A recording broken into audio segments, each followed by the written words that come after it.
Berjumpa kembali dengan saya, Sam, teolog Protestan Karismatik di BPM Channel ini.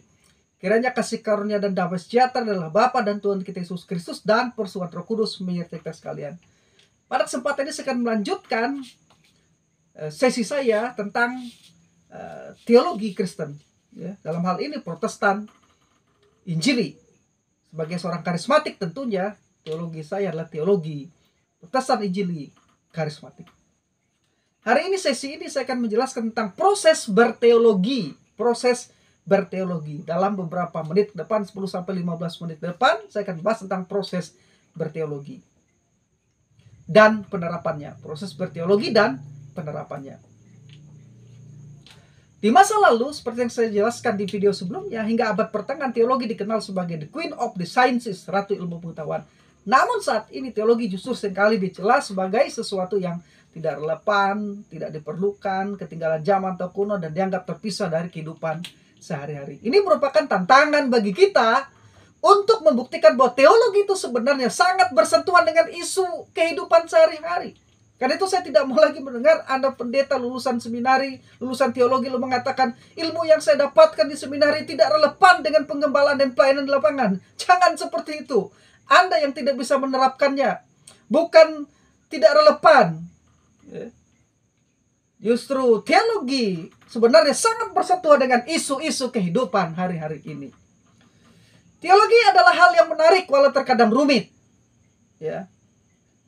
Apalagi jika dihubungkan dengan isu-isu kehidupan sehari-hari. Namun yang harus diketahui bahwa dengan pertolongan Roh Kudus, sebagaimana Petrus katakan dalam 2 Petrus 1 ayat 20-21, yang mengiluminasi kita, menerangi hati dan pikiran kita, membimbing kita. Kita tetap memerlukan proses dalam mengambil sebuah kesimpulan teologis yang diterapkan bagi kita dengan tuntunan bimbingan Roh Kudus. Jadi peran Roh Kudus bukan untuk menggantikan peran rasionalitas kita. Proses berpikir tetap harus dijalankan di dalam studi teologi untuk mengambil sebuah kesimpulan logis yang perlu diterapkan di dalam kehidupan kita. Tapi ingat, Roh Kudus memiliki peran di dalam mengiluminasi, menerangi kita, menuntun dan membimbing kita. Karena dia adalah roh pengajar. Nah, karena itu di dalam berteologi, metode apapun yang kita gunakan seharusnya menuntun kita pada 3 hal ini.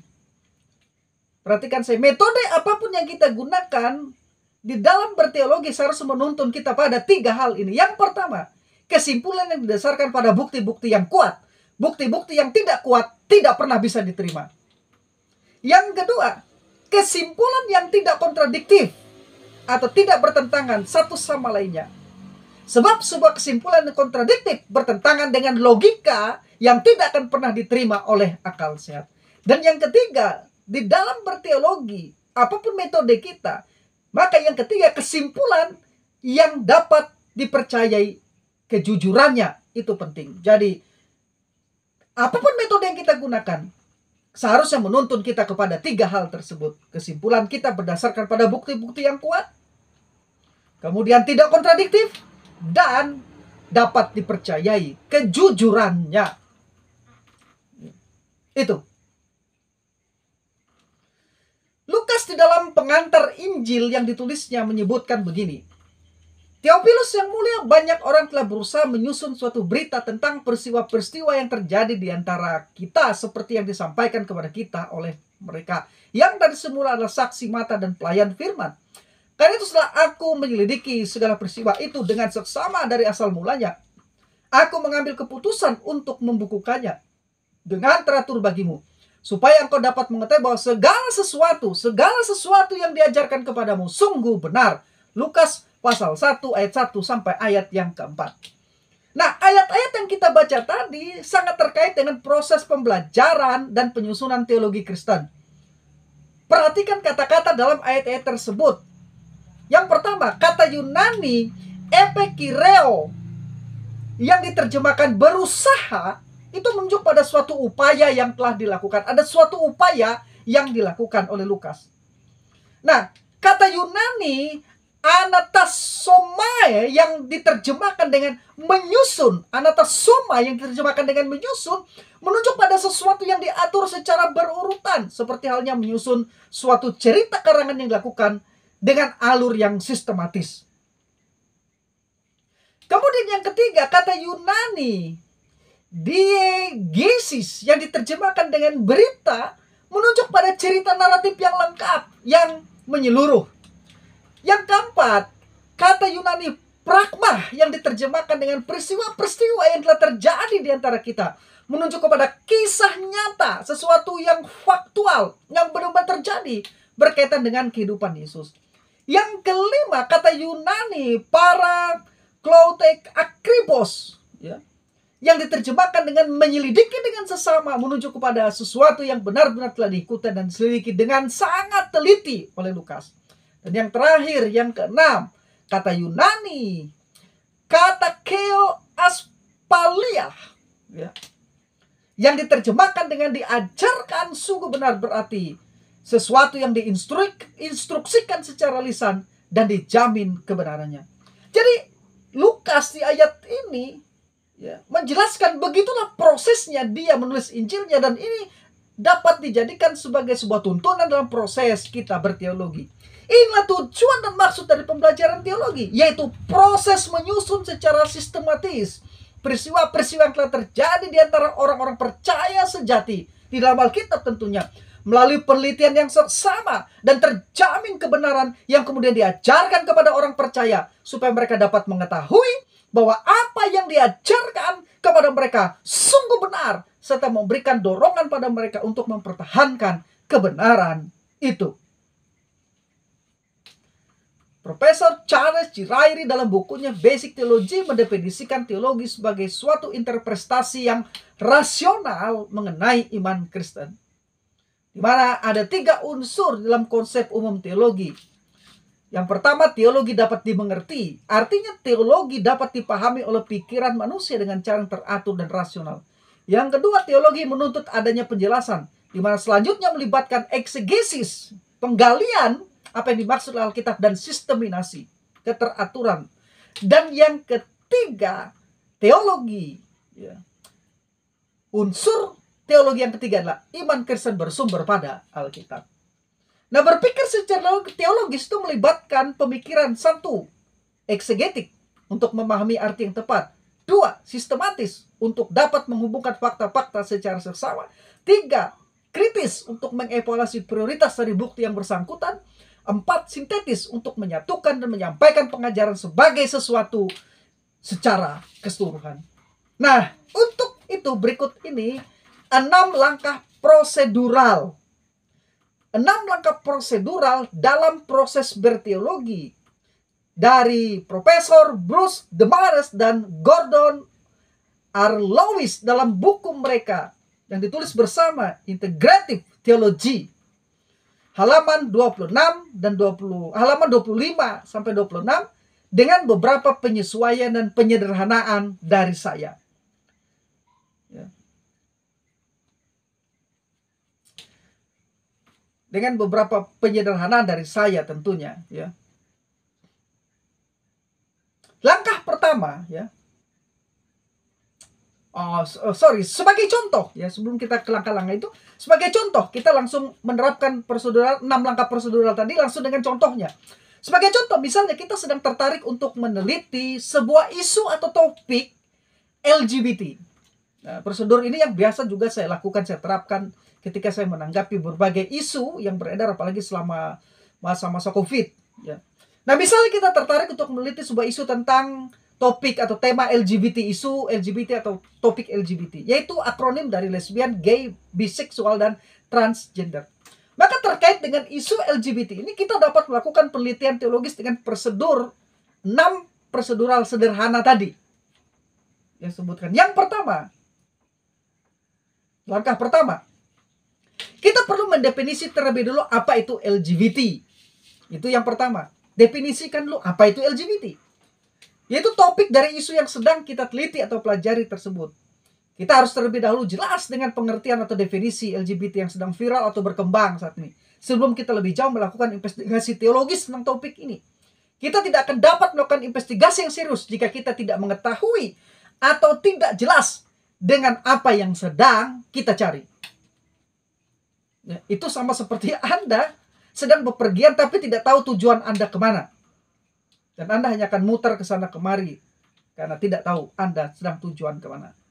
Nah, setelah kita mengetahui, mendefinisikan, dan mengetahui dengan jelas ya pengertian dan definisi tentang LGBT, maka langkah yang kedua yang harus kita lakukan adalah meneliti seluruh pengajaran Alkitab mengenai topik LGBT. Ini yang disebut dengan tota scriptura.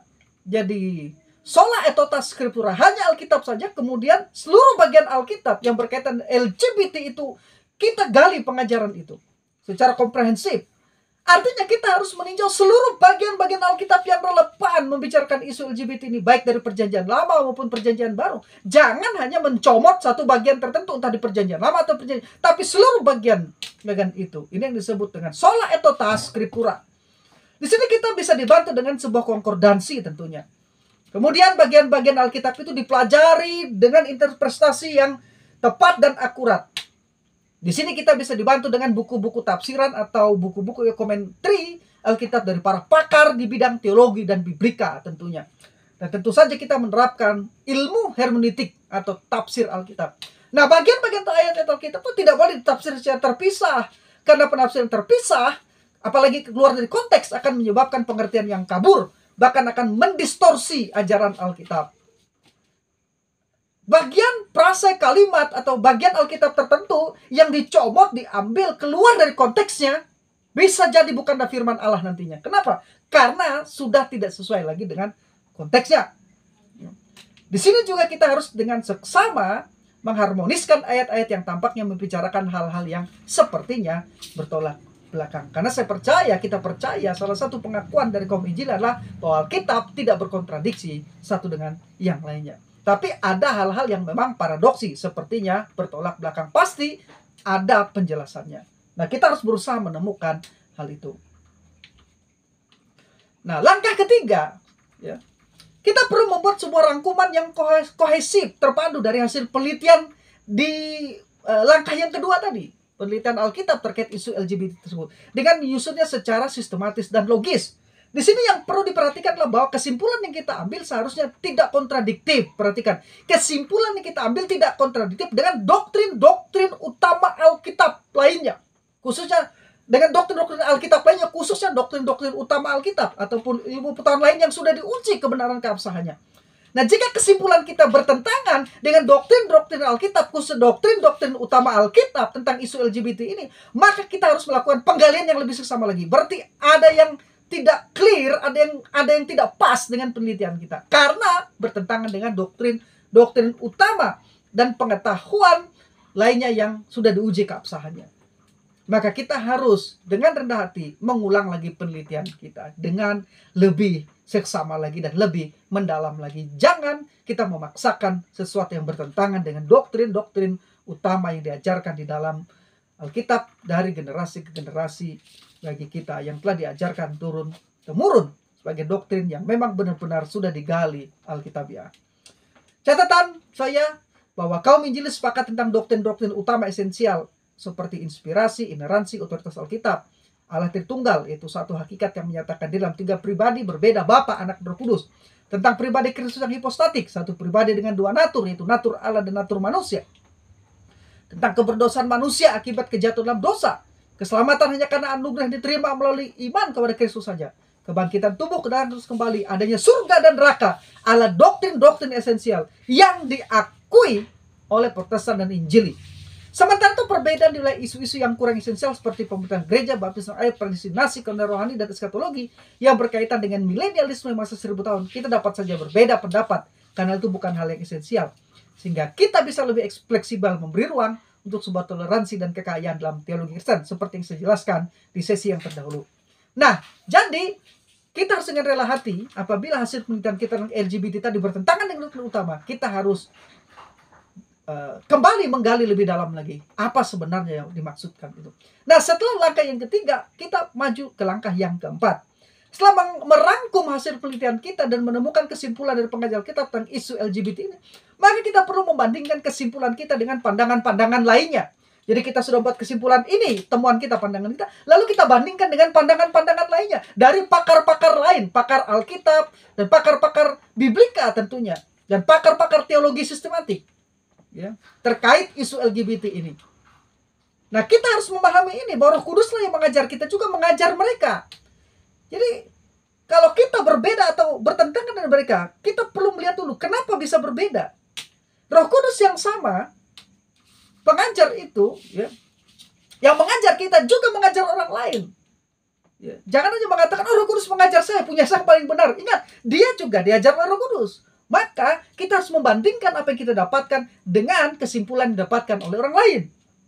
Kita mungkin tidak harus selalu setuju dengan pendapat orang lain, tetapi jangan pernah menjadi arogan dengan sikap tidak mau belajar atau tidak mempertimbangkan hasil riset, hasil penelitian orang lain. Karena Tuhan ingat ini, Tuhan juga memakai orang lain untuk kita belajar sesuatu dari mereka. Tuhan memakai para teolog, memakai para hamba Tuhan lainnya, memakai para pakar-pakar lainnya untuk membantu kita di dalam studi dan riset kita. Sekarang langkah yang kelima, prosedural yang kelima, pertahankan dan uji pengajaran Alkitab hasil penelitian kita tentang topik LGBT ini dengan melihat ketahanannya terhadap keberatan dari ilmu-ilmu pengetahuan, filsafat, dan dari ajaran atau teologi yang berlawanan. Jika hasil penelitian kita tidak dapat bertahan, maka sebaiknya hasil penelitian dilanjutkan lagi dan dijadikan sebuah tantangan untuk penelitian yang lebih mendalam lagi. Saya selalu mengingatkan kita hanya Alkitab yang tidak bisa salah. Tapi pandangan teologi, bahkan pengakuan iman tertentu bisa saja harus direvisi.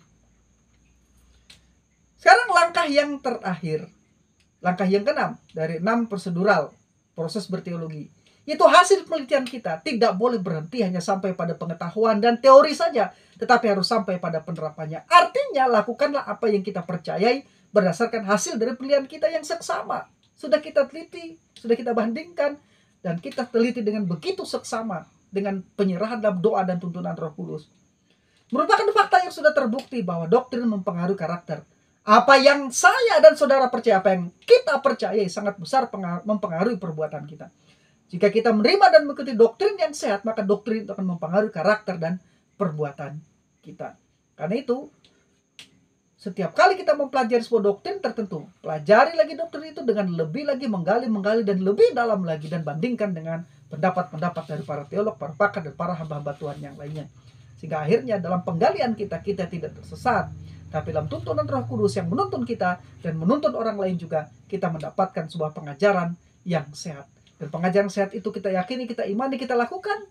Karena apa yang kita percaya itu akan menentukan karakter kita. Paulus memberikan nasihat kepada Timotius demikian. Awasilah dirimu sendiri dan awasilah ajaranmu. 1 Timotius 4 ayat yang ke-6, ayat 13 sampai ayat yang ke-16. Selanjutnya Paulus berbicara tentang ajaran sesuai dengan ibadah kita. 1 Timotius 6 ayat 1 sampai 3. Yakni serupa dengan Allah dalam hal karakter dan kehidupan yang kudus. Jika karakter dan kehidupan kita tidak kudus, ada yang keliru dengan teologi kita. Karena teologi yang sehat, teologi yang benar dan sehat akan selalu membawa kita kepada karakter dan kehidupan yang kudus dan memuliakan Allah. Jadi prosedural itu tadi bisa diterapkan dalam berbagai isu dan topik lainnya. Tadi saya hanya kasih contoh penerapan prosedural teologi itu dalam hal isu LGBT. Dari perspektif bagaimana, dari perspektif iman Kristen bagaimana prosesnya. Jadi saya berfokus pada proses, begitulah proses di dalam berteologi dan menarik kesimpulan logis dalam dan sistematis dalam teologi. Ini yang saya bisa bagikan. Saya Sam, teolog Protestan karismatik.